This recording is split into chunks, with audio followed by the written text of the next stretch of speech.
नमस्कार. जय नाम. आपण चैतन्य पीठाच्या YouTube वाहिनीवरून गेल्या सुमारे 3.5 वर्षापेक्षा अधिक काळापासून आत्मसंवादी प्रबोधन मालिका प्रसारित करीत आहोत. या प्रबोधन मालिकेमध्ये आपले सद्गुरू आदरणीय बाबा महाराज आपल्याला वेगवेगळ्या बहुमोल अशा विषयावर प्रबोधन करीत असतात. आत्मसंवादाच्या मागील पुष्पात आदरणीय बाबा महाराज म्हणाले की आपण पूर्वीच्या पुष्पात पर्यावरणीय भूगर्भ विज्ञान आणि त्याच्या अनुषंगाने मेडिकल जिओलॉजी या विषयाला अनुसरून आपण चर्चा केली. सध्या पर्यावरण प्रबंधन हा जिओलॉजी संबंधित नसून त्याचा इंडस्ट्री आणि अर्बन एरियामध्येही महत्त्वाचा विषय झालेला आहे. मला डॉक्टरेट मिळाल्यानंतर मी एक्सपर्ट लोकांबद्दल बरोबर काम करायला सुरुवात केली व अभ्यास करण्याचा मला योग आला. आजच्या वर्तमान काळाच्या भाषेत सांगायचं तर water pollution, soil pollution, noise pollution व लँडस्केप मॅनेजमेंट इत्यादी महत्त्वाचे विषय तज्ज्ञाला हाताळावे लागतात व त्याबद्दल त्याला माहितीही असावी लागते. आपले जे प्राचीन पारंपरिक वाङ्मय आहे त्यामध्ये सुद्धा याबद्दलचे अनेक संदर्भ आहेत. या संदर्भाचा उपयोग करून मग आधुनिक पद्धतीचा वापर केला तर याचा खूप उपयोग होऊ शकतो असे आदरणीय बाबा म्हणाले. आजच्या चर्चेत आपण सर्वसामान्य लोकांसाठी वॉटर पोल्युशन व एअर पोल्युशन बद्दल विचार करणार आहोत. याचा संबंध सर्वसामान्य माणसाच्या दैनंदिन आरोग्याविषयी आहे. पूर्वी सुद्धा आपल्या ग्रंथकारांनी याचा सांगोपांग विचार केला होता. पाणी, हवा, वनस्पती हे जेव्हा प्रदूषित होतं त्याबद्दल काही सूचना उपाय त्यांनी सांगितले आहेत. आज आपण सुरुवात करताना सुश्रुत संहितेमध्ये हा ग्रंथ काय म्हणतोय बघू. यातील 45वा अध्याय त्याला द्रव्य विज्ञान अध्याय असे म्हणतात. यातील पहिला भाग हा पाण्याविषयी आहे. यात भगवान धन्वंतरी यांनी सांगितले की अंतरिक्षातून पडणारे पाणी जणू काही अमृतासारखे असते. ते सुखावं असते तसेच शरीराचा दाह कमी करणारे असते असे ते म्हणतात. हे सर्व परिस्थितीमध्ये पथ्यकारक असते. या पाण्याचे गुणविशेष व वैशिष्ट्य त्यांनी इथे सांगितले आहे. हे ग्रंथकार पुढे म्हणतात की जे दूषित पाणी असेल त्याला उकळून घेतलं तर ते शुद्ध होतं. मग ते पुढे म्हणतात की गरम केलेला लोखंडाचा गोळा, वाळू किंवा मातीचे घट्ट असणारे ढेकूळ गरम करून पाण्यात टाकले व ते पाणी शुद्ध कपड्याने गाळल्यावर ते बऱ्याच प्रमाणात शुद्ध होते. ते प्याल्यावर होणाऱ्या विकारांबद्दलही त्यांनी इथे उहापोह केला आहे. पुढे पाणी शुद्ध करण्याकरता एक अजून विधी सांगताना कोणत्या वस्तू वापराव्या हे सांगितले. बृहत संहितेमध्ये दर्गागलम या सर्व बाबतींचा उल्लेख केला आहे असे आदरणीय बाबा महाराज म्हणाले. हे पाणी कशात साठवावे याबद्दलची माहिती देखील इथे आली आहे. शुद्ध पाण्याला थंड करण्याचे 7 प्रकार असतात असे ते म्हणाले. पुढे महत्वाचा विषय सांगतात की पश्चिम दिशेला वाहणाऱ्या नद्यांचे पाणी स्वच्छ असते. पुढे ते म्हणतात की वेगवेगळ्या दिशेला वाहणाऱ्या नद्यांच्या पाण्यात गुणभेद असतात. आदरणीय महाराज म्हणाले की यानिमित्त मला असे सांगायचे आहे की हे जेव्हा पाण्याचे विशिष्ट गुणवर्णन व त्याच्या शुद्धीकरणाच्या वेगवेगळ्या पद्धती मी जेव्हा ग्रंथातून बघितल्या तेव्हा मला अजून काही ग्रंथातील सूत्रांचा समावेश करून असे लक्षात आले की या सूत्रांचा विशिष्ट पद्धतीने अभ्यास केला तर हा संशोधनाचा एक विषय होऊ शकतो व ते वर्तमान काळात उपयुक्त राहू शकते. या अनुषंगाने त्यांनी आपल्या PhD काळातले अनुभव व मायनिंगच्या पाण्याच्या शुद्धीकरणाचा अभ्यास याबद्दल विस्तारपूर्वक माहिती दिली व ते पुढे म्हणाले की पाण्याच्या शुद्धीकरणामध्ये 2 गोष्टी महत्वाच्या असतात. एक म्हणजे एरिएशन व दुसरं म्हणजे कोॲग्युलेशन. या अनुषंगाने नॅचरल प्युरिफिकेशनचा शोध मी प्रबंधामध्ये मांडला असे ते म्हणाले. तसेच पहिला एफ्लुएंट ट्रीटमेंट प्लांट गाणगापूरला उभं केला असेही त्यांनी सांगितले. दुसरा प्रदूषण होणारा विषय म्हणजे हवा व या निमित्ताने आपल्या ग्रंथकारांनी काही सूत्र सांगून ठेवली आहेत. हवा जेव्हा दूषित असेल तर ती आरोग्यावर परिणाम करते व त्यावर उपाय म्हणून धूमपान चिकित्सा सांगितली आहे.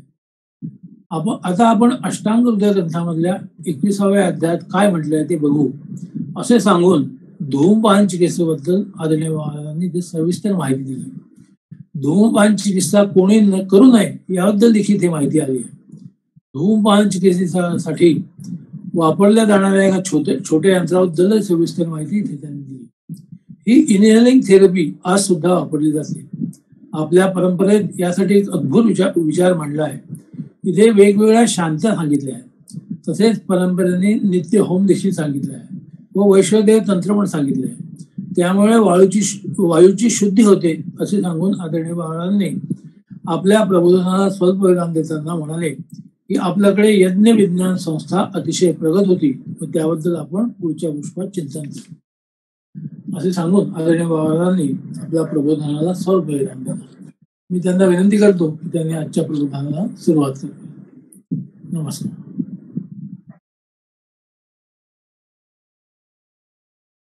नमस्कार.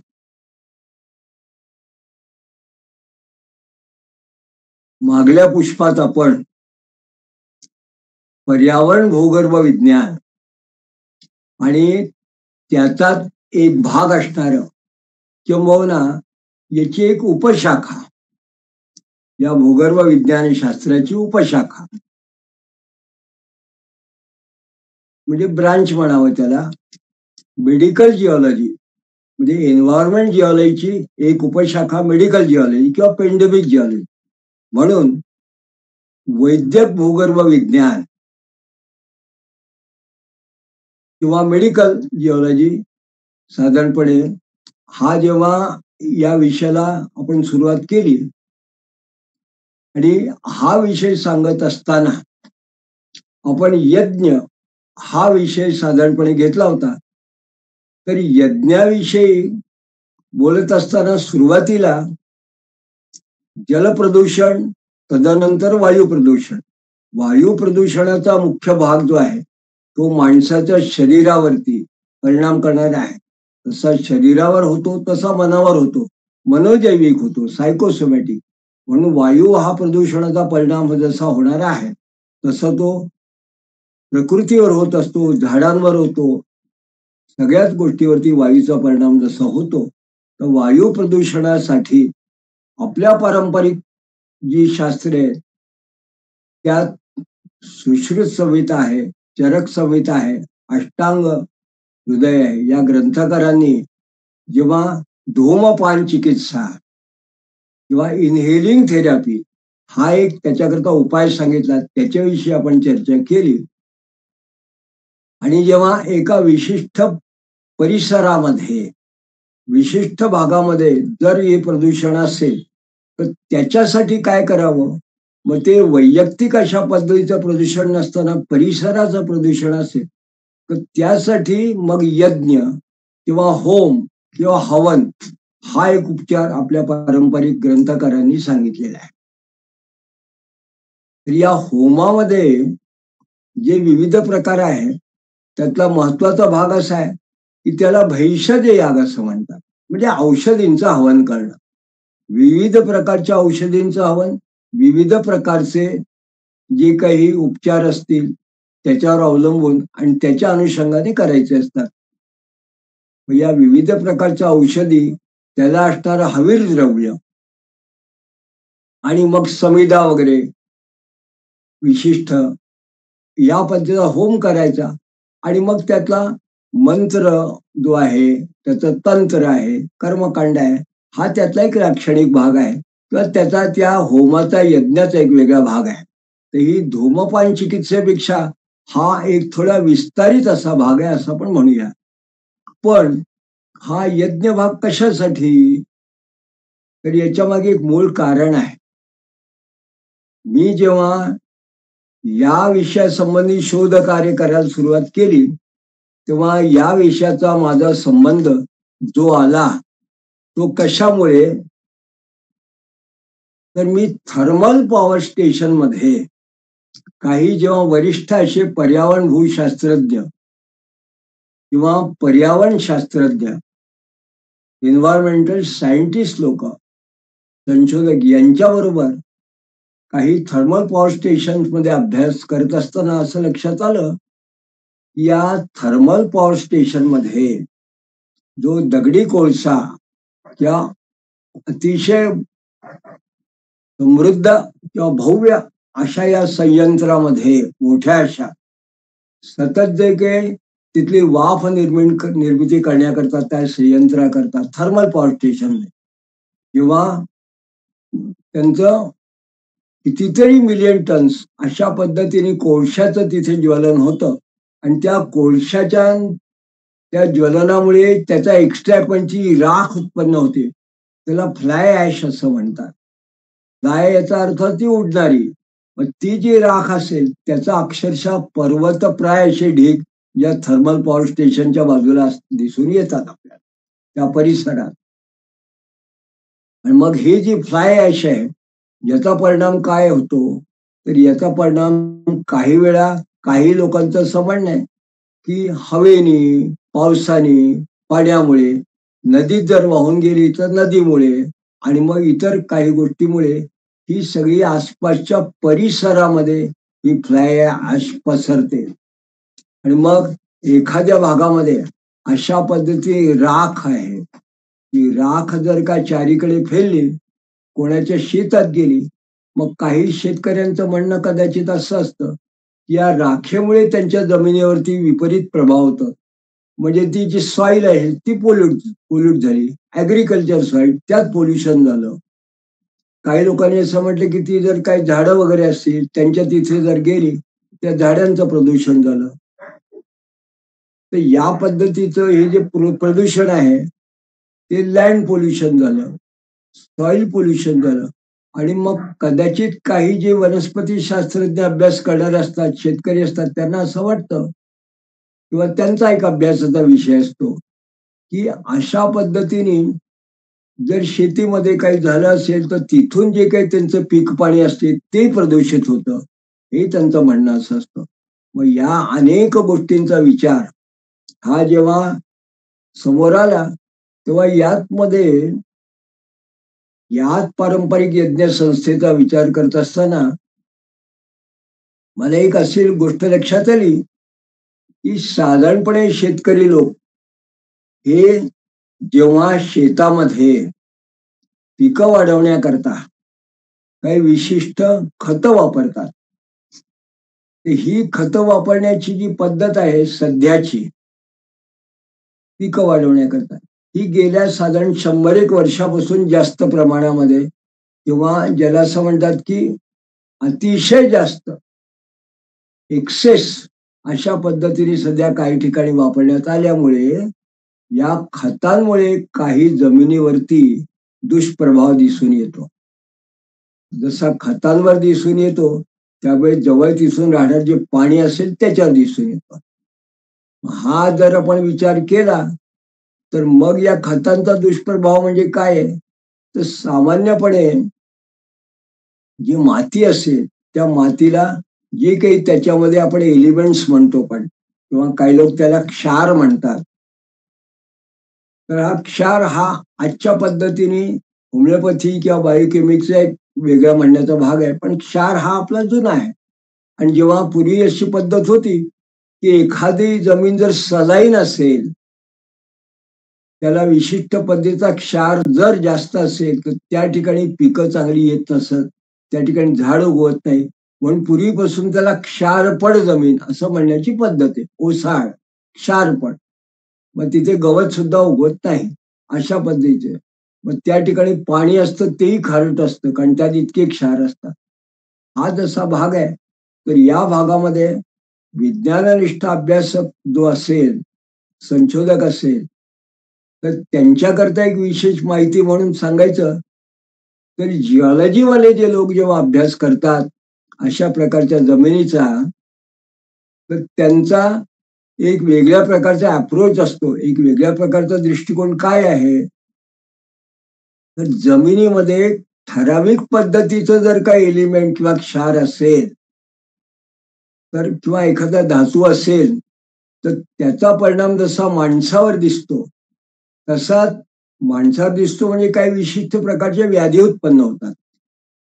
मग ही अशा प्रकारची एखाद्या भागामध्ये जर व्याधी असेल माणसांना तर हे एक प्रकारे सिद्ध होतं की त्या भागामध्ये त्या प्रकारचा क्षार किंवा धातू आहे. आणि हे जे साधारणपणे एक ओळखायचं तंत्र म्हणा, एक गणित आहे, एक समीकरण हे लक्षात घेतलं आणि मग जर त्यांनी अशा पद्धतीने अभ्यास सुरुवात केली तर हा मात्र एक मेडिकल जिओलॉजीचा भाग होऊ शकतो. मेडिकल जिओलॉजीचा भाग का, तर या विशिष्ट शोधन अभ्यास पद्धतीला म्हणतात human human founder, geo bio, human bio geochemical founder किंवा एक प्रकारचा ह्युमन म्हणजे माणूस, बायोकेमिक म्हणजे बायोलॉजी आणि केमिस्ट्री अशा प्राणीशास्त्र आणि रसायनशास्त्र, आणि फाउंडर म्हणजे शोध करणारा किंवा इंडिकेटर. शोध करणारा हा एक वेगळा भाग आहे, पण इंडिकेटर म्हणजे त्याचं दिसून येणारं प्रमाण, दिसून येणारे लक्षण, म्हणून ह्युमन बायो इंडिकेटर असा सुटसुटीत त्यातनं एक वाक्प्रचार सुरू झाला. तर ह्युमन बायो जिओकेमिक इंडिकेटर म्हणजे कसं असेल, तर आपण आता सांगितल्याप्रमाणे एखाद्या भागात जर फ्लोराईट असेल तर त्या भागात फ्लोरोसिस नावाचा आजार होतो, आणि त्या भागामध्ये अशी जी मंडळी असतील त्यांच्या हाडामध्ये ठिसूळपणा येणं, पाठीला बाक येणं आणि दाताला डेंटल केरास ज्याला आजकाल म्हणतात अशा प्रकारची व्याधी दिसून येते. मग ज्या भागामध्ये फ्लोराईट असेल, मायनिंग होतं, त्या भागात आसपास जर फ्लोराईट असेल तर या प्रकारची व्याधी दिसते. मग एखाद्याने वैसा वर्षा म्हणजे विपरीत पद्धतीने विचार केला तर अशा प्रकारची व्याधी असणारी माणसं आणि असा भूभाग जर का एखादा गाव असेल, जंगलचा भाग असेल, तिथे लोकांना हा जर का व्याधी आहे तर याचाच अर्थ असा आहे की तिथे फ्लोराईड सापडतं. अशा पद्धतीने अभ्यास करता करता मी स्वतः अशी काही गावं बघितली आहे, अगदी चंद्रपूर, भंडारी, यवतमाळ या भागामध्ये, की जिथे काही भागात लाईमस्टोन मध्ये फ्लोराईड सापडलं तिथे लोकांना या व्याधी दिसतात. झाबुआ डिस्ट्रिक्ट भागामध्ये अशा प्रकारच्या फ्लोरोसिसच्या व्याधी आहेत. राजस्थानमध्ये काही ठिकाणी थ्रेडवर्म किंवा नारू या पद्धतीची व्याधी जिथे दिसते, नारू रोगाचे जर तिथे काही पाण्यात असतील तर काही ठिकाणी तिथे कॉपर असतं. कॉपर बरोबर लेड, झिंक, कॉपर हे जे सध्या आपण म्हणतो तांब आणि शिस्सा वगैरे हे त्या ठिकाणी सापडतं. मग त्या ठिकाणी शोधकार्य केलं तर आपल्या लक्षात येते की मातीत आणि पाण्यामध्ये हे बरोबर हे घटक सापडतात. म्हणजे याला सुद्धा एक इंडिकेटर आहे. आणि काही ठिकाणी हत्तीपायाचा रोग हा जर विशिष्ट भागात जास्त असेल तर तिथे निकल, कोबाल्ट याच्यासारखे सुद्धा धातू सापडू शकतात असं काही संशोधकांनी सांगितलं आहे. हे काय आहे, तर हा जो अभ्यासाचा विषय हा जिओलॉजिस्ट लोकांचा आहे. पण सामान्यपणे जेव्हा एखादी खाण असते, मायनिंग जिथे होतं त्या ठिकाणी जेव्हा त्या मिनरलचं एक्सप्लोरेशन होतं, हे जेव्हा खाणीतले पदार्थ, धातू वगैरे बाहेर काढले जातात, ते जेव्हा आसपासच्या परिसरात पसरतात त्यामुळे भूमीचं प्रदूषण होतं.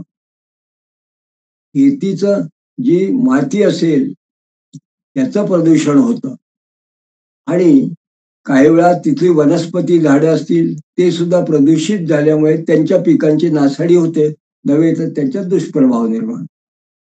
मग एन्व्हायरमेंटल जिओलॉजीचा आणि मॅनेजमेंटचा भाग म्हणजे महत्वाचा भाग लँड पोल्युशन, सॉइल पोल्युशन, आणि हे मग ॲग्रोटेक किंवा प्लांटेशन पोल्युशन याचा विचार करतात. मग याचा जर विचार करायचा असेल तर हे शोध कार्य करत असताना मला एक अनपेक्षितपणे जेव्हा थर्मल पॉवर स्टेशनची ॲश याचे ढीक पहिले पर्वतप्राय आणि लोकांचं हे मत जेव्हा बरेचसं कानावर आलं की ही फ्लाय शेतात वगैरे असते तेव्हा त्याचा दुष्प्रभाव काय असेल, अन्य गोष्टीचा प्रभाव काय असेल. पण ते करत असताना मग अनेक संशोधकांनी ही जी फ्लाय ॲश असते याचं जेव्हा गुणवत्ता पाहिली तेव्हा त्यांना असं लक्षात आलं की याच्यामध्ये काही प्रमाणात न्यूट्रिएंट म्हणजे जमिनीला आवश्यक असणारे अशा प्रकारचे घटक त्यात या फ्लाय ॲश मध्ये सुद्धा असतात. त्यामुळे ही फ्लाय ॲश म्हणजे रक्षा किंवा राख काही प्रमाणात जर का त्या शेतात जरी मिसळली गेली तर त्यांनी अपाय होत नाही. उलट पक्षी शेती करता उपयुक्त प्रकारची अशी मातीत सुद्धा सुधारणा होऊ शकते.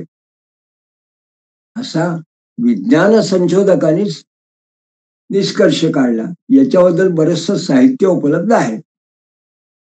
Fly ash and land management thermal असं आहे.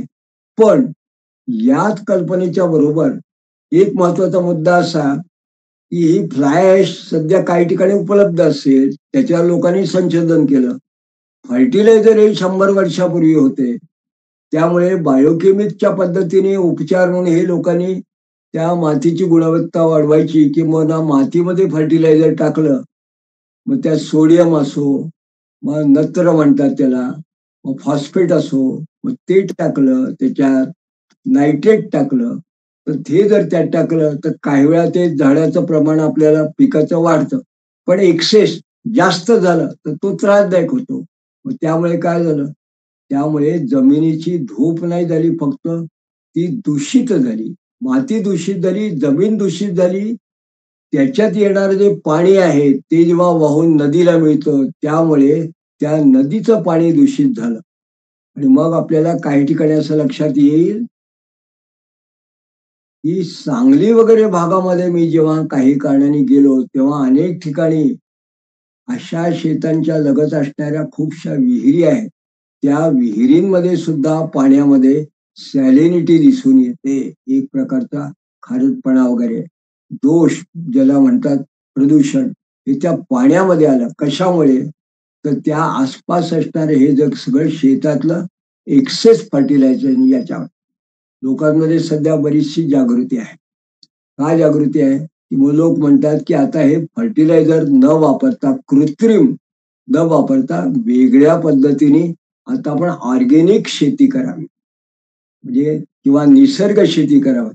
नैसर्गिक अशा पद्धतीचं जर शेती केली, त्या नैसर्गिक पद्धतीने केले तर पीक पाणी चांगलं राहतं.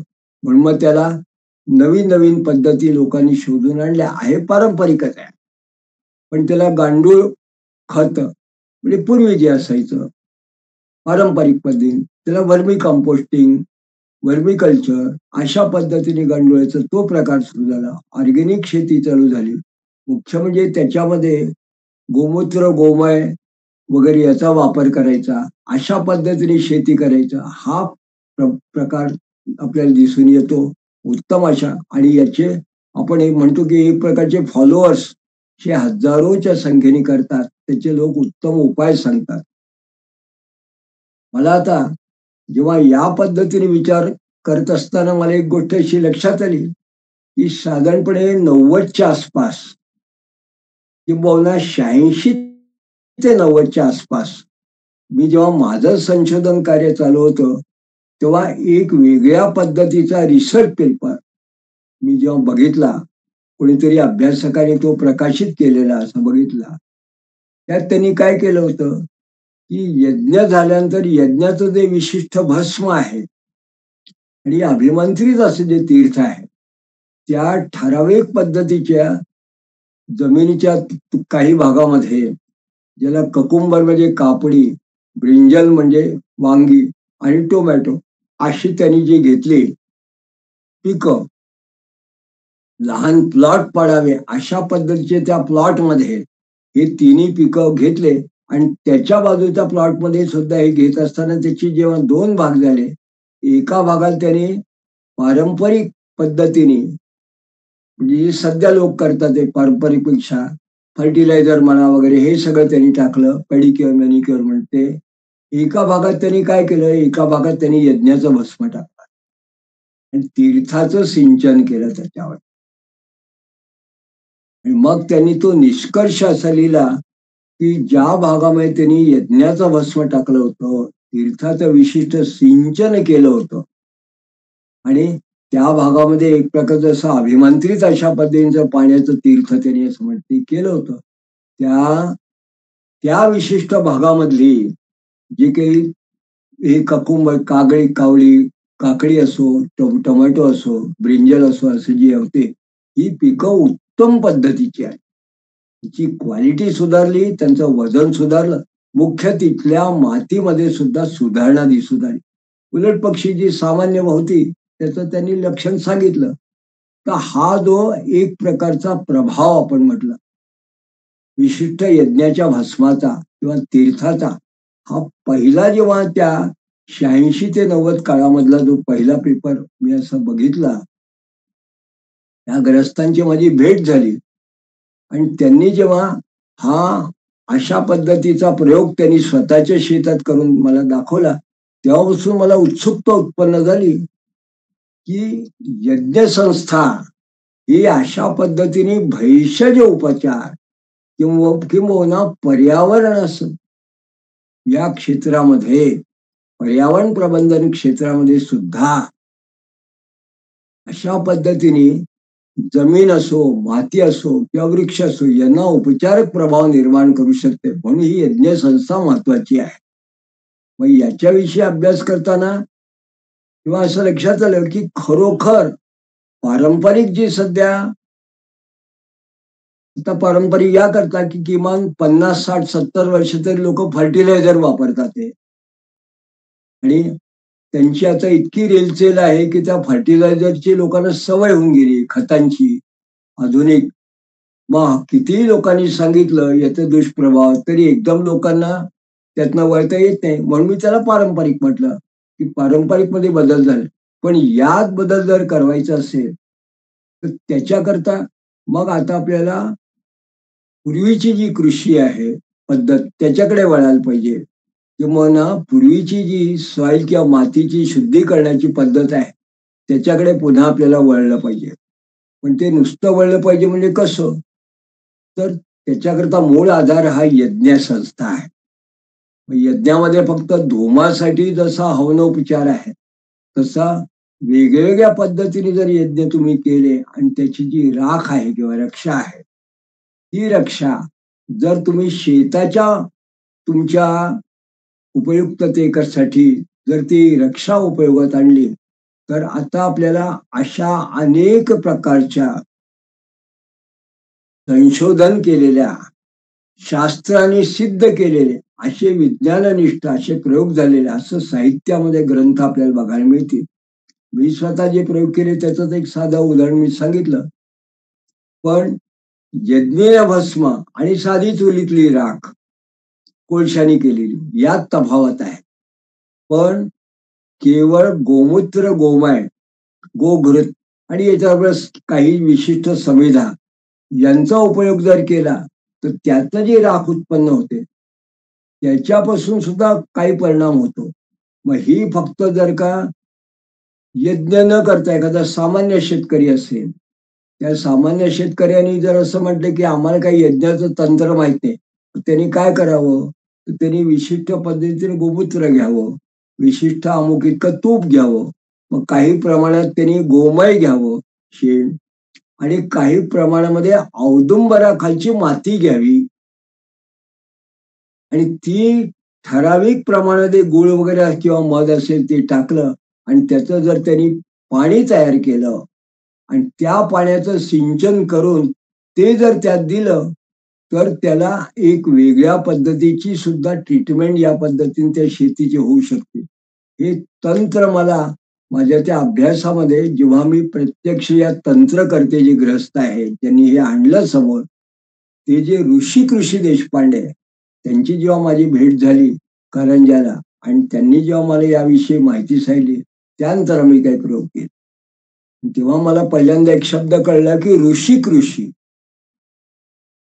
कदाचित पूर्वीच्या काळी ऋषी जेव्हा मोठमोठे यज्ञ करायचे, गोमेधया पृथ्वीची उर्वरा शक्ती वाढवण्याकरता केलेला, द्विपदी परिवाराने जेव्हा गोवर्धन याग केला होता कारंजाला, त्याचा मूळ उद्देशच असा होता की लोकांपर्यंत, शेतकऱ्यांपर्यंत या यज्ञाच्या भस्माची उपयुक्तता ही लोकांना कळली पाहिजे. हे जे काही गोमूत्र, गोमय वगैरे जे निसर्गात आपल्याला प्राप्त होतात याची उपयुक्तता कळली पाहिजे. त्या ठिकाणी हे ऋषी कृषी देशपांडे यांनी या पद्धतीचं आपल्याला विवेचन केलं होतं.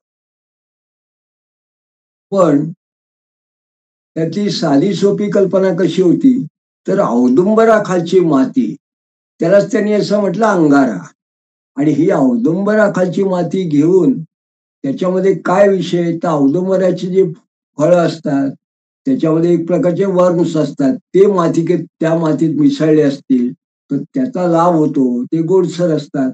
आणि मग शेवटी हे जे वर्म, त्याला कृमी आहे, त्याला कृमी न म्हणतात, त्याला पारंपरिक किंवा व्यावहारिक दृष्ट्याने शेतकी तंत्रामध्ये त्याला वर्म्स असं म्हणतात. व्हर्मी कल्चर, व्हर्मी कंपोस्टिंग, गांडूळ हे त्यात चांगल्या प्रतीचे निवसतात, म्हणून त्याला त्यांनी अंगार म्हटलं.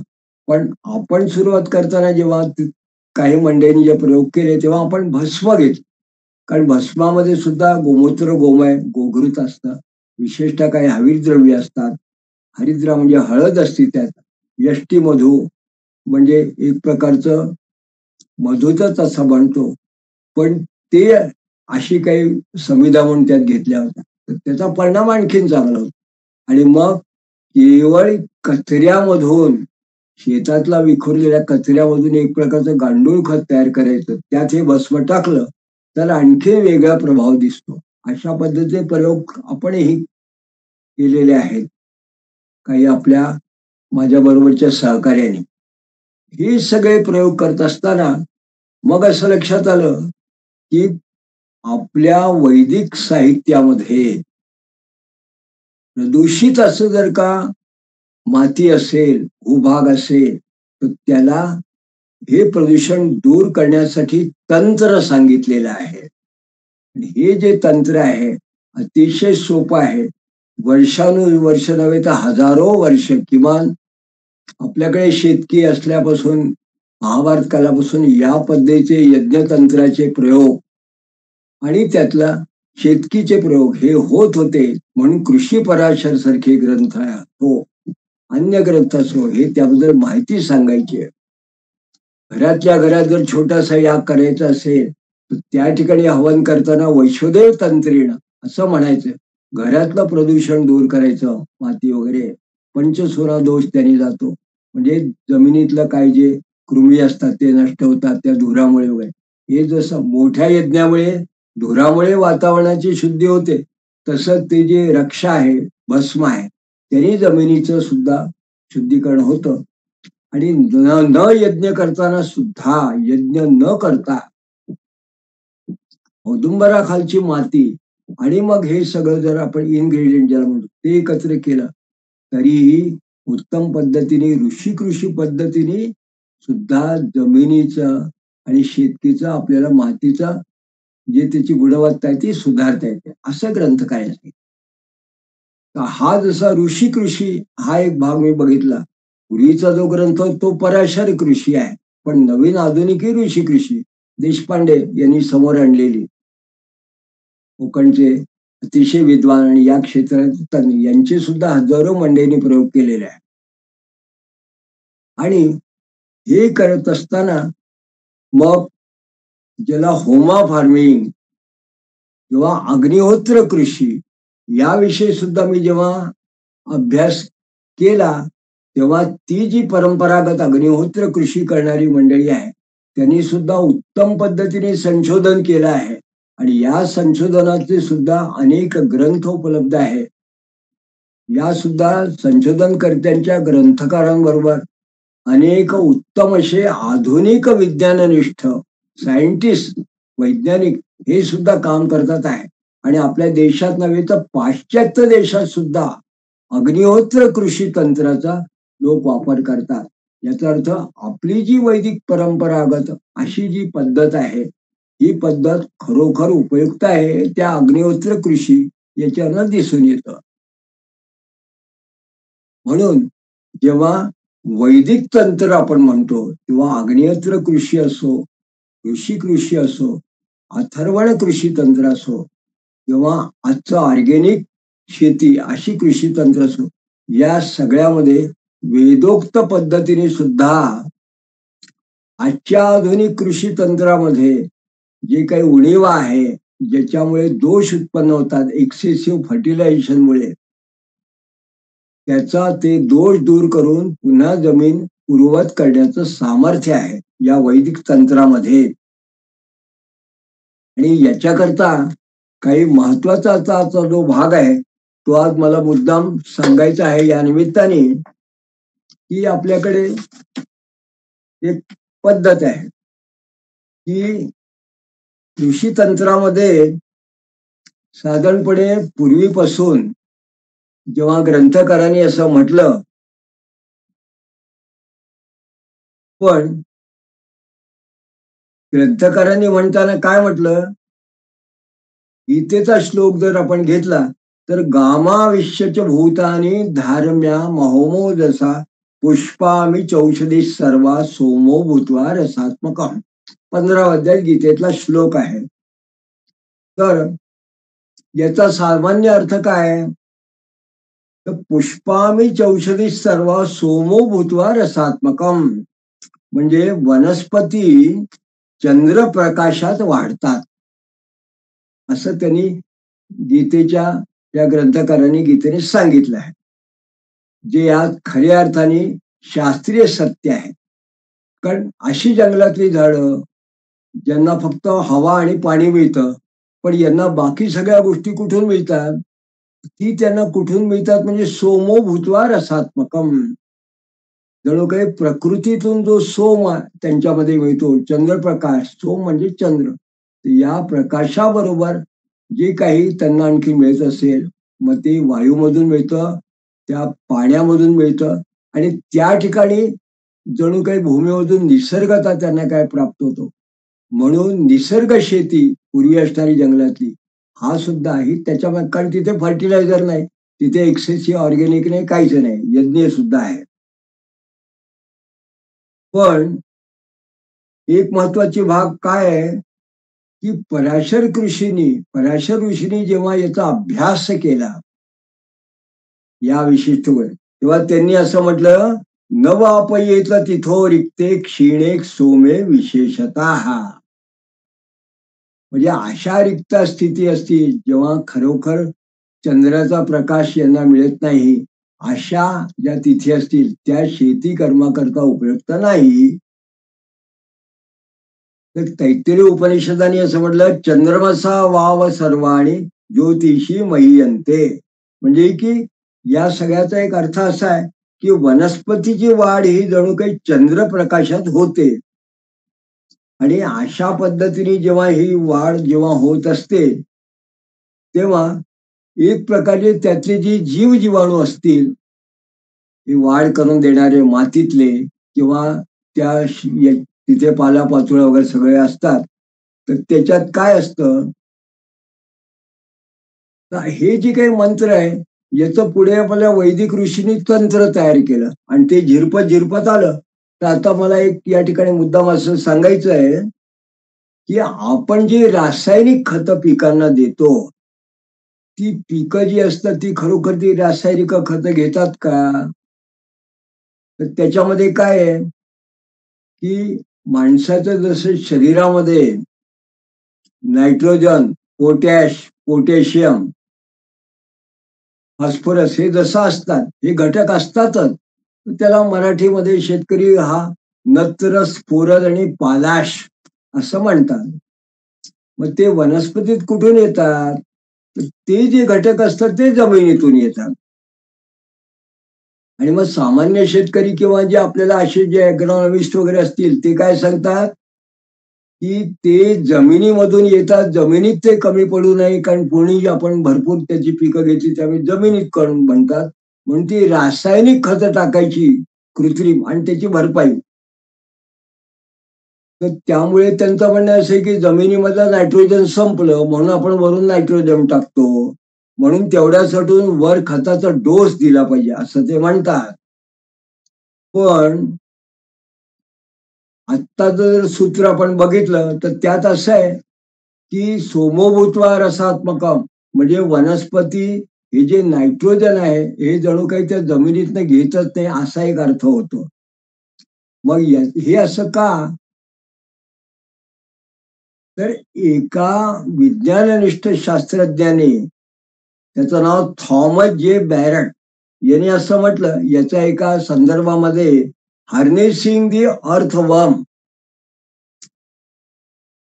हा जो त्याचा एक प्रकाशित झालेला आहे त्याला सॉइल अँड सिव्हिलायझेशन, त्यामध्ये तो असं म्हणतो की 1000 पाऊंड्स ऑफ ड्राय व्हेजिटेशन मध्ये व्हेजिटेशन मध्ये साधारणपणे पॉल त्यांनी परिमाण दिलं की हवेतून ते कार्बन 443, ऑक्सिजन 429, हायड्रोजन 61, नायट्रोजन 16 असं हवेतून घेतात 950. आणि जमिनीपासून ते घेतात किती?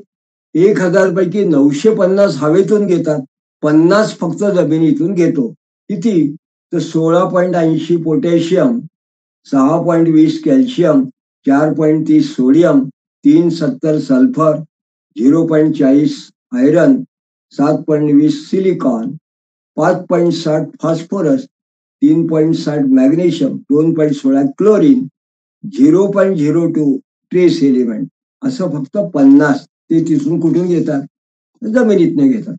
मग नायट्रोजन मुख्य हा 16 पाऊंड इतका जर घेत असेल 1000 पाऊंड पैकी, तो कुठून घेतो? तो हवेतून असं घेतो. तर मग अशा प्रकारची जी प्रश्नांची उत्तरं सगळी असतील, तर त्याच्यामध्ये त्यांनी काही प्रश्न काढले, मुद्दाम समोर आणले प्रश्न. आणि त्यात त्यांनी असं म्हटलं की ओक हा जो वृक्ष आहे, हा ओक ज्याला हा पाश्चात्य देशातनं आपण एक आलेला आहे, तो जिऑलॉजीच्या भाषेत जर म्हटला तर ज्या ठिकाणी ग्रेनाइट किंवा शिस्ट या प्रकारचे रॉक फॉर्मेशन असतील, कारण त्या भागात पाश्चात्य देशात आहे, त्या ठिकाणी हा ओक असतो. आणि अशा प्रकारच्या जमिनीमध्ये कॅल्शियम हवा तितकं जास्त नसतं. ग्रेनाइट किंवा शिस्ट मध्ये सिलिका जास्त असते शिस्तमध्ये. पण अशा प्रकारच्या जमिनीमध्ये वाढलेल्या ओक वृक्षामध्ये जर पृथक्करण केलं तर 60% कॅल्शियम मिळलं. मग कुठून हा कॅल्शियम आला? मग याचा अर्थ असा आहे की सिलिकाचं रूपांतरण हे कॅल्शियम मध्ये झालं. पण हे रूपांतरण कसं झालं? तर ते निसर्गामुळे झालं, नैसर्गिक. मग एक उदाहरण एका ग्रंथकारांनी जे दिलेलं आहे ऋषी देशपांडे यांच्या ग्रंथामध्ये, पण महत्वाचं आहे. त्यांनी असं म्हटलं की टिटेला इंडिया ही शेवाळ आहे हे, आणि स्पॅनिश शेवाळ हे जसं शोभेचं असतं, ते ज्या ठिकाणी कॉपर असेल ते तंतू तिथे ते वाढतं, ते मातीशिवाय वाढतं. कॉपरच्या भांड्यामध्ये हे जे टिटेल इंडिया हे असतं, म्हणजे आपण मनी प्लांट वगैरे जसं माती नसताना वाढतात तसं पाण्यात. पण या शेवाळ्यामध्ये जेव्हा पृथक्करण करण्यात आलं, अनालिसिस, तेव्हा त्याच्यामध्ये जरा सुद्धा तांब मिळालं नाही. म्हणजे तांब्याच्या भांड्यामध्ये वाढलं पण त्यात तांब नाहीये, उलट त्याच्यात 17% लोखंड मिळालं. मग आता या जर का तांब्याच्या भांड्यात जर असेल पाणी तांब्याचं, त्यात लोखंड आयरन कसं वाढलं? तर याचा अर्थ की याच्यामध्ये जे काही विशिष्ट पृथक्करणामुळे आलेले जे काही असतील, तर ते निसर्गता वेगळ्या पद्धतीने येतात. त्याच्यामुळे आपण त्यात ऍडिशन केलं म्हणजेच ते ऍड होतात, हा जो मूळ सिद्धांत चुकीचा आहे असं या ग्रंथकारांनी म्हटलंय. म्हणून अशा प्रकारे जेव्हा आपण विचार करतो तेव्हा आपल्याकडली पारंपरिक पद्धत काय आहे?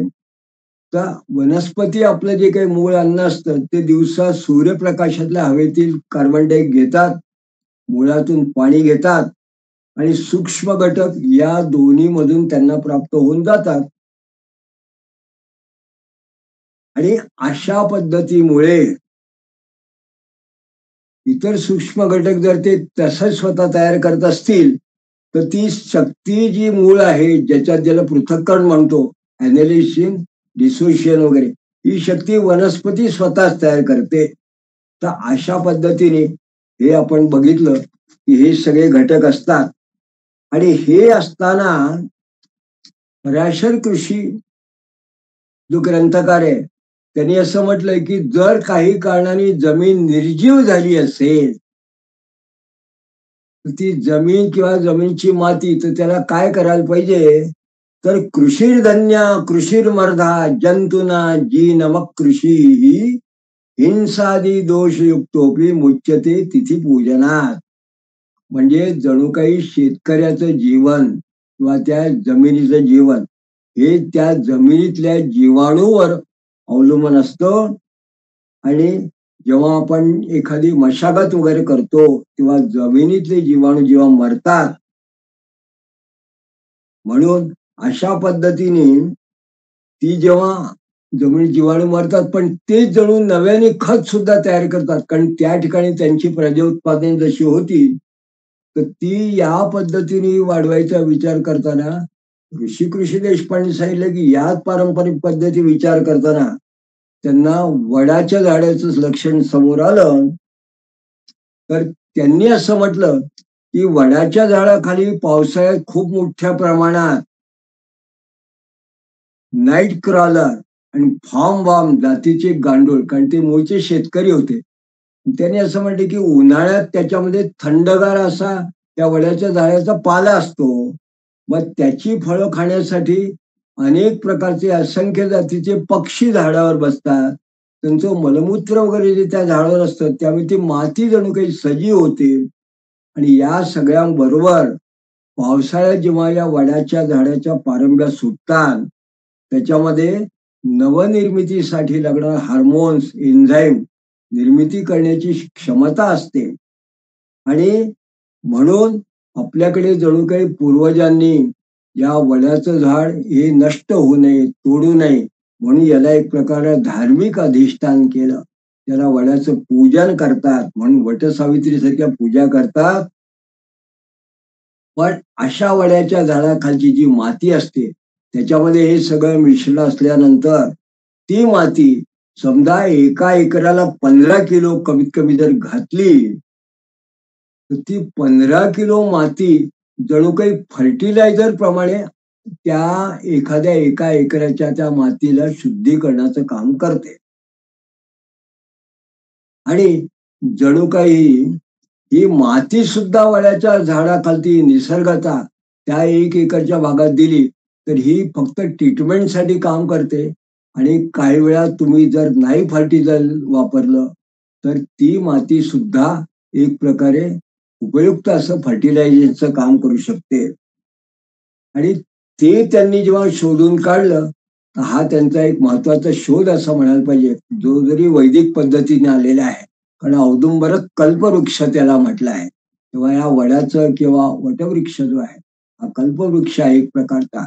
तर आपल्याला आता लक्षात येतं की अथर्ववेदाने याचं वर्णन का केलं, वटसावित्रीची का झाली, तर याचं मूळ कारण हे त्यामागे आहे की अगदी याच्या खालची माती ही जमीन शुद्ध करण्याकरता, माती शुद्धी करता अत्यंत उपयुक्त आहे.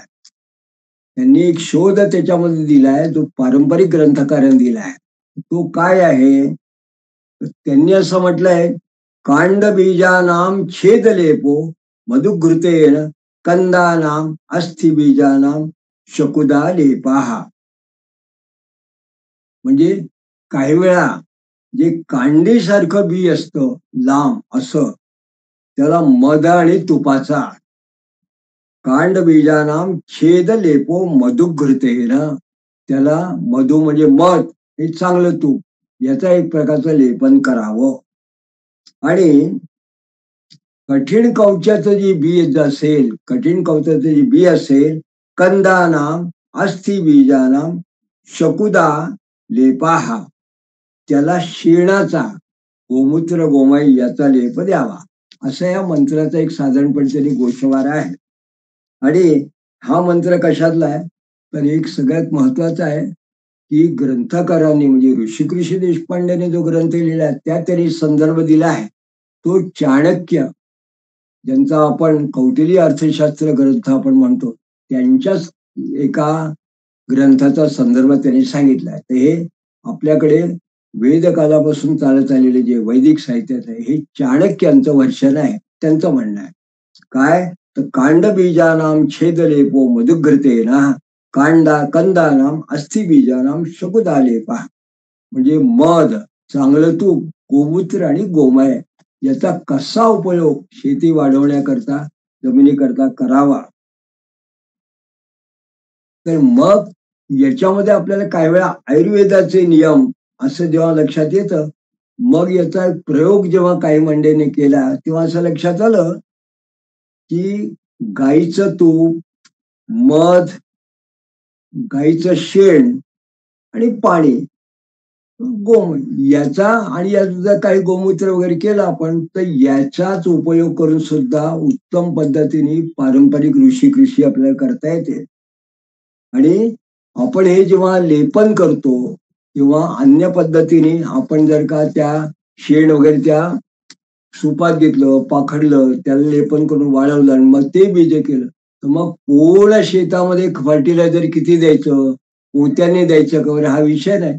तर ते जे बीज आपण टाकतात तेवढे त्यालाच नुसतं जर का वरून आपण लावलं निसर्गता, तरी त्याच्यामधून बऱ्याच गोष्टी सिद्ध होतात.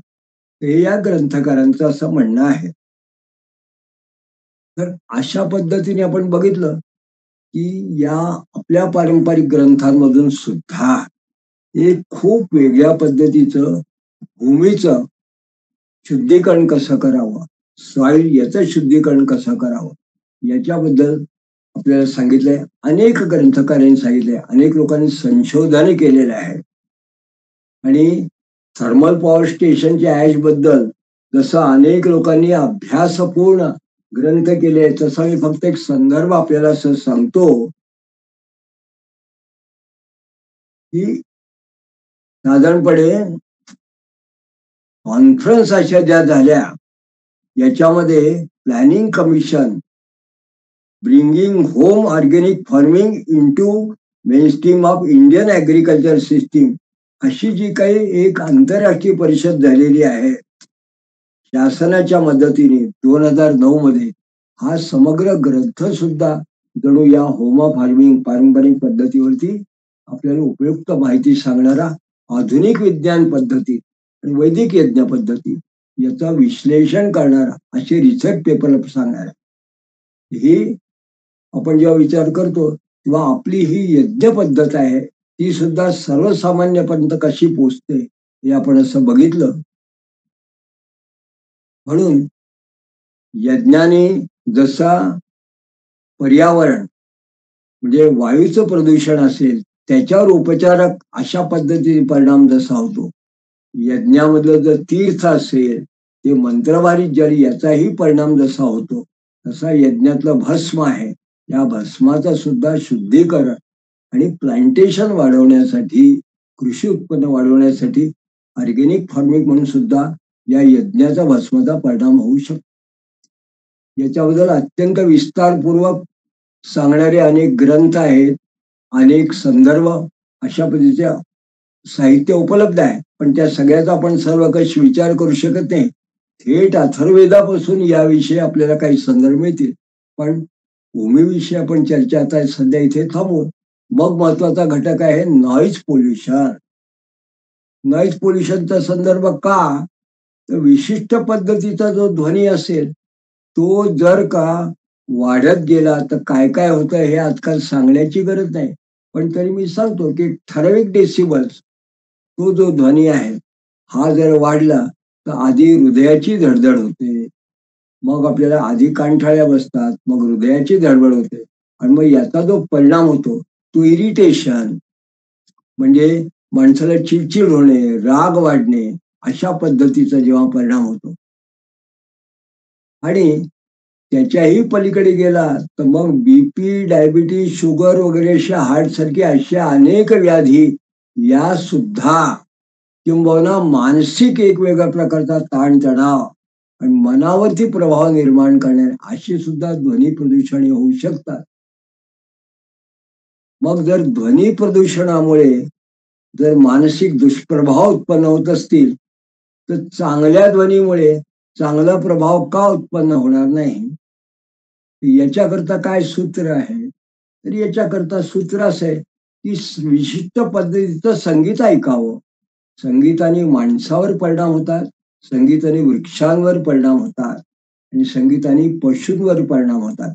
याही संबंधी अनेक गोष्टी आहेत.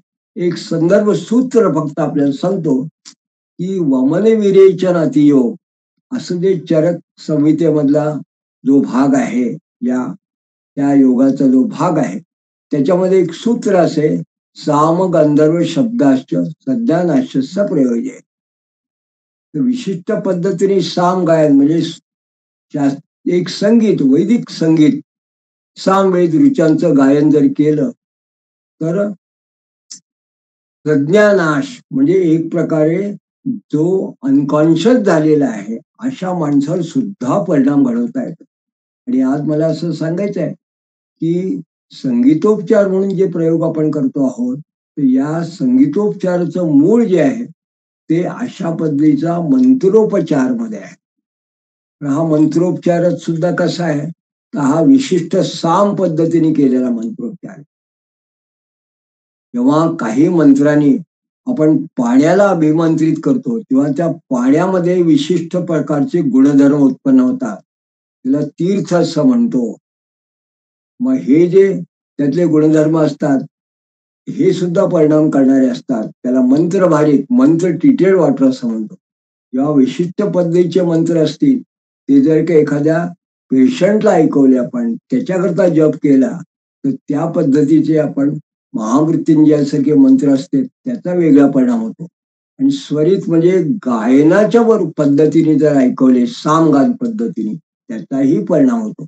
पण त्याला सामगंधर्व असं त्याला म्हटलं आहे. आणि मंत्र नुसता जेव्हा आपण उपचार म्हणून वैषध्य उपचार म्हणून जर करत असू तर त्याच्यामध्ये काय आहे की फक्त मंत्राचा प्रभाव कसं होतो, तर मंत्र मुद्रा आणि स्वर हे तीन महत्वाचे भाग आहेत.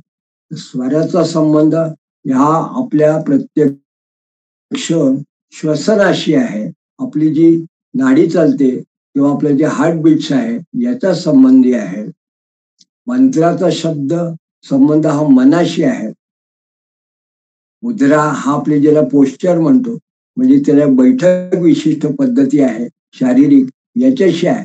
आणि याचा निष्कर्षाचं जर काय असेल तर विशिष्ट पद्धतीने मंत्र मुद्रा आणि स्वर या पद्धतीने जर एका पेशंटला ऐकवला तर ध्वनी प्रदूषणामुळे जर काही दुष्प्रभाव निर्माण झाले असतील तर विशिष्ट पद्धतीने त्याला जर मंत्र ऐकवले त्याला त्या पद्धतीने विशिष्ट संगीत ऐकवलं तर त्या ठिकाणी दोन महत्वाच्या गोष्टी उत्पन्न होतात. त्या म्हणजे लय आणि नाद. लय याचा अर्थ सध्याच्या वैदिक विज्ञाननिष्ठ पद्धतीने म्हणतात लय हा जरी वैदिक शब्द असेल लय याचा अर्थ बायोरिदम हा त्याला सटीक शब्द आहे. आणि नाद म्हणजे बायो एनर्जी व ह्युमन बायो रिदम आणि ह्युमन बायो एनर्जी या जर का व्यवस्थित करायच्या असतील तर त्याला पारंपरिक मंत्रोपचार चिकित्सा ही त्याला नॉईजच्या दृष्टीने महत्वाची आहे. नॉईज पोल्युशन करता. तर अशा पद्धतीने आपण जलप्रदूषण, वायू प्रदूषण, भूमी आणि मृदा म्हणजे माती किंवा कृषी याचं प्रदूषण आणि नाद म्हणजे नाद म्हणण्यापेक्षा ध्वनी याचा नॉईज पोल्युशन याबद्दल जेव्हा पर्यावरणाच्या दृष्टीने पारंपरिक विचार केला तेव्हा मग आता उरलं काय तर शेवटला एक महत्वाचा भाग असा आहे की प्रदूषणाचे अन्य अनेक भाग आहेत. पण हे महत्वाचे घटक आपण घेतो कारण प्रत्येकाचा उत्तम पद्धतीने वैदिक वाङ्मयात आपल्याला संदर्भ मिळतात. पण सगळ्यात महत्वाचा जेव्हा वेगवेगळ्या ठिकाणचे लोक कुठल्या तरी कारणामुळे एकत्र येतात आणि त्यांचा जो सामाजिक शैक्षणिक किंवा सांस्कृतिक असा प्रभाव जो असतो त्याला सोशिओ कल्चरल किंवा अकॅडमिक असा प्रभाव म्हणतात. त्याचा काही वेळा चांगला होतो काही वेळा दुष्प्रभाव होतो. मग दुष्प्रभाव काय होतो तर एक लेबर क्लास जे लोक असतात ते एकटे जर राहिले तर त्यांना काही वेळा आपण म्हणतात की आयसोलेशन सिंड्रॉम. एकत्र एक राहणारा जो एखादा माणूस असेल तो जेव्हा एकटा असा जंगलात राहत असेल तर त्याला व्याधी पेक्षा व्यसनाचं त्याला भीती जास्त असते. त्याला वेगवेगळी व्यसनं लागतात. यंत्राच्या बाजूला काम करणारा असेल त्याचा स्वभावात तसा फरक कारण एकटा जर असेल त्याच्या स्वभावात तसा फरक पडतो. आणि काही वेगवेगळ्या पद्धतीचे असे लोक असतील मग ते अग्रेसिव्ह आपण म्हणतो त्याचा वातावरणाचा प्रभाव त्याच्यात. मग काही लोकांची स्वाभाविक प्रकृती ही हिंस्त्र होऊन जाते.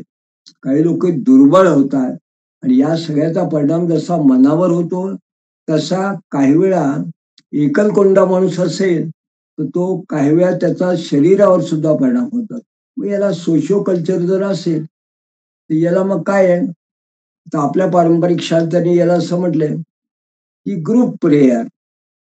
सामुदायिकपणे जर एकत्र आपण आलो आणि काही काळ आपण विशिष्ट पद्धती धार्मिक, तर त्याला सदवृत्त असं म्हटलेलं आहे. आयुर्वेदाने त्याला सदवृत्त म्हटलं आहे. आणि आचार रसायन एक प्रकारचं असं म्हटलंय. तुमचा जो आचार विचार आहार हे जे असतील, हे विकारांवरही काम करतात. हे रसायन म्हणून तुमची उन्नतीलाही सुद्धा ते उपचार काम करतात. म्हणून सामुदायिकपणे जेव्हा आपण चांगलं काम एखादं करत असू, शास्त्राने नियमून दिलेले काही जर यज्ञ यागादी कर्मकांड यात आपण भाग घेतो, तर हे त्याच्यावर चांगला उत्तम परिणाम करू शकतात. म्हणून त्याला आचार रसायन असं आयुर्वेदिक ग्रंथकारांनी म्हटलं आहे. आणि याच्याबरोबर त्यांनी चर्या म्हटलं आहे. दिनचर्या, ऋतुचर्या, रात्रीचर्या आणि वेगवेगळ्या प्रकारच्या ज्या चर्या आहेत, तर आहारचर्या सुद्धा, खाण्यापिण्याचे सुद्धा काही नियम आहे असं सुद्धा त्यांनी म्हटलं आहे.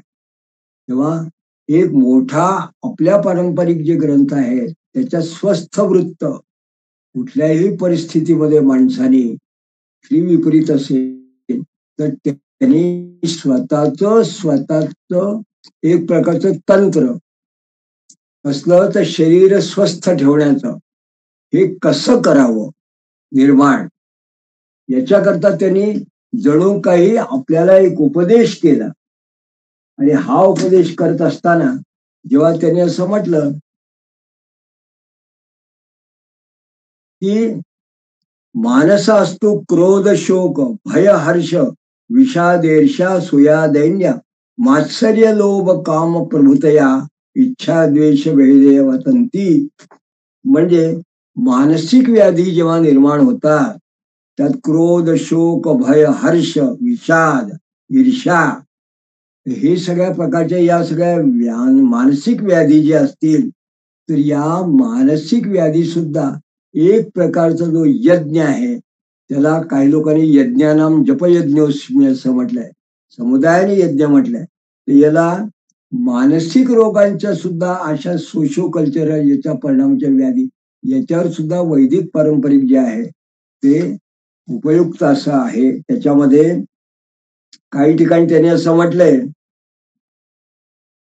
की धी स्मृती विभ्रष्टा कर्म यत कुरुते शुभम प्रज्ञापराभंतम विद्या सर्वदोष प्रकोपणम. म्हणजे त्याला बुद्धी जेव्हा एखाद्याची आपण म्हणतो की भ्रष्ट झाली आणि त्यामुळे ती नको त्या दृष्टीने विचार करायला लागली, तर त्याला प्रज्ञापराध असं ग्रंथकारांनी जुन्या लोकांनी म्हटलंय. आणि मग त्यांनी म्हटलं की अशा प्रज्ञापराधाकडे वळलेला असेल तर त्याचं सुद्धा शरीर जे आहे हे सुद्धा शरीराबरोबर मन हे सुद्धा व्याधींना रोगांना जणू काही अधिष्ठान आहे. तर सूत्रस्थान सुश्रुत संहितेचं याच्यामध्ये अध्याय 1 56 श्लोकात आहे, तत येते मनस शरीरा अधिष्ठाना. म्हणजे शरीर आणि मन हे दोन्ही रोगांचं आश्रयस्थळ आहे. आणि चरक संहितेच्या विमानस्थानात त्यांनी असं म्हटलंय की रजस्तमश्च मानसो दोषो. म्हणजे मानस दोष आहे, रजस्तम सात्विक अशा तिन्ही पद्धतीचे. आणि हे विकृत झाली की त्याला मानस दोष त्याच्यात निर्माण होतात. म्हणजे मनोविकार असते अप्युक्ता सर्वे प्रज्ञा पराधच. त्या म्हणजे मनोविकार जे होतात त्याला आयुर्वेदाने प्रज्ञापराध असं म्हटलं आहे. तर अशा पद्धती जर झालं असेल तर आपल्या ग्रंथकारांनी त्याला एक आणखीन उपाय सांगितला. आणि तो जो उपाय आहे तो यज्ञ चिकित्सा या ग्रंथामध्ये जेव्हा वर्णन करताना त्याने असं म्हटलं, तर त्याला एक त्याने नाव दिलं की हा काय आहे की सरस्वतीचा होम आहे. आणि यात त्यांनी असं म्हटलं की लोक काय पयोऋत्वाप्नुयान मेधा आजम मेधामाम आजम बुद्धिममाप्नुयात अभिमंत्र पिबेत ब्रह्म रसम मेघा वाप्नुयात. श्लोक कशातला आहे तो देवी भागवतातला आहे. पण ते म्हणतो काय, श्लोकाचा भावार्थ काय आहे की दुधाचं जर हवन केलं आणि त्या दुधाच्या हवनाबरोबर घृताची जर आहुती दिली विशिष्ट पद्धतीच्या गायत्री यागामध्ये, तर बुद्धीची वृद्धी होती, प्रज्ञापराध तो दूर होतो आणि बुद्धीची मनाची शुद्धी होती. तसंच ब्राह्मीचा जो रस आहे,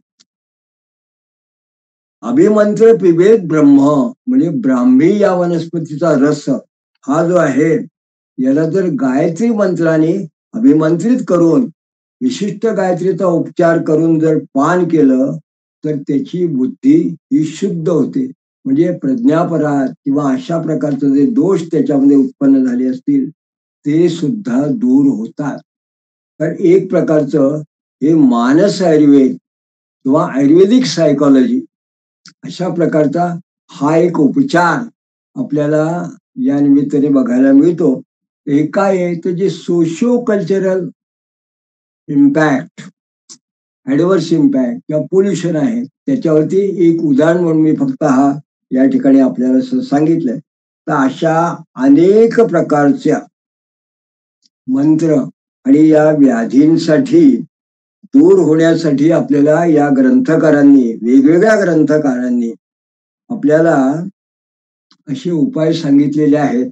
आणि हे सगळे ज्याला पोल्युशन कंट्रोल किंवा पर्यावरण प्रबंधन या विषयाचा अभ्यास करायचा असेल त्यांनी अशा प्रकारच्या ग्रंथाचं नक्की संदर्भासहित वाचन करावं. शेवटी जेव्हा आपण असं म्हणतो की सध्याचा महत्वाचा असा नेत्रोपचार, डोळ्यांचे उपचार, नेत्ररोग, डोळ्याचे विकार, याच्यावरती कोणी म्हटलं काय आहे तर याच्याकरता फक्त संदर्भ सांगतो की याच्याकरता सध्या आय ड्रॉप्स पासून अनेक प्रकारचे उपयुक्त असे जे काही औषधी वगैरे त्या आपल्याला आहे. त्याच्यामध्ये आयुर्वेदामध्ये मात्र नेत्र रोगांमध्ये वनौषधी युक्त पाणी किंवा तूप, चांगलं गायचं शुद्ध तूप, याची सूक्ष्म धार टाकणं आणि आश्चोतन पोटळी म्हणजे क्वाथ एक प्रकारचा जो असतो, यांनी त्याचं जणू काही आपण म्हणतो शेकतो त्याचा, ती एक पद्धत आहे. आणि मग विशिष्ट पद्धतीचा पिंडी अशी जी जडीबुटी आहे त्याला पाण्यामध्ये त्याचं चूर्ण करून ते डोळ्याच्या वरच्या भागाला आपण लावावं. त्यानंतर तर्पण हा जो भाग आहे म्हणजे डोळ्यांमध्ये औषध टाकणं आणि पुटपाक म्हणजे शिजवलेली एखादी जी औषधी असेल ती डोळ्यामध्ये अंजन म्हणून टाकणं, अशा प्रकारची एक शाखा जणू काही नेत्र अशी आपल्याला यात बघायला मिळते. पण याच्याबरोबर एका ग्रंथकाराने असं म्हटलंय की या नेत्र रोगासाठी सुद्धा हवनोपचाराची एक पद्धती आहे आणि ती यज्ञचिकित्सा या ग्रंथात दिलेली आहे. तर ही सोपी कशा करताय की सामान्य माणसात ज्याला अगदीच अशा व्याधी नसतील पण त्याला असं वाटतं की आपण डोळ्याकरता सुद्धा ही यज्ञ संस्था याचा कसा उपयोग होतो. त्यांनी असं म्हटलं की नेत्ररोगाच्या साठी जर हवन करायचं असेल तर विशिष्ट 16 वस्तून त्यांनी वर्णन केले. ते म्हणतात कापूर, लवंग, लाल रक्तचंदन, दारू हळद, रसोद, हळद, लोद्र, ज्येष्ठीमधू म्हणजे ज्येष्ठमध, देवदार, बच, नीमपत्र, धमासा, गोरखमुंडी, बाभळीची पानं, कचूर आणि कमल याची पानं ही सगळी जर एकत्र घेतली, त्यांना व्यवस्थित स्वच्छ करून आपण कुटून आणि एक पावडर सारखं आपण जर केलं आणि मग त्याच्यावरती जर हवन त्याच्यावरती एक जर आपण असं तयार करून म्हटलं की हे नेत्र रोगासाठी करायचं असेल तर अशा पद्धतीचं जर हवन त्यांनी केलं तर ते इतर हवनाच्या बरोबर केलं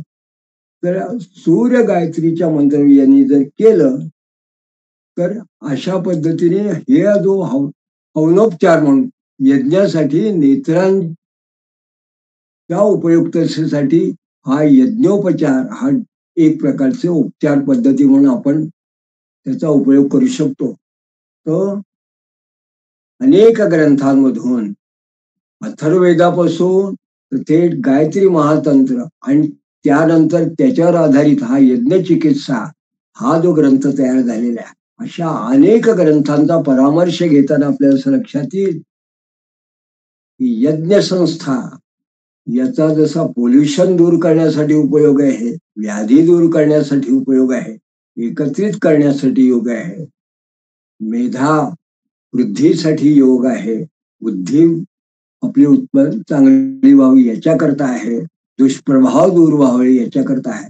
तेव्हा या यज्ञ संस्थेचा विज्ञाननिष्ठ असा प्रयोग हा सगळ्यांनी जर करून या शास्त्राचा अभ्यास केला तर विशेष पद्धतीने एखादा भूवैज्ञानिक जो असेल, जो पर्यावरण प्रदूषण किंवा अक्षरशः जंगलामध्ये राहून किंवा पर्यावरण भूगर्भशास्त्र, एन्व्हायरमेंट जिओलॉजी आणि मेडिकल जिओलॉजी याचा जेव्हा त्यांनी अभ्यास करायचा असेल तर वनातच राहणाऱ्या आणि असणाऱ्या मिळणाऱ्या वनस्पती तिथलंच सगळे हे गाईचं शेण वगैरे सगळे घेतलं तर त्याला अशा प्रकारचे प्रयोग करून त्या पद्धतीने उत्तम पद्धतीने पारंपरिक पद्धतीने सुद्धा कुठल्याही नवीन पाश्चात्य अशा उपचार पद्धतीचा उपयोग न करता त्याला हा विषय समोर लोकांसमोर नेता येईल, मांडता येईल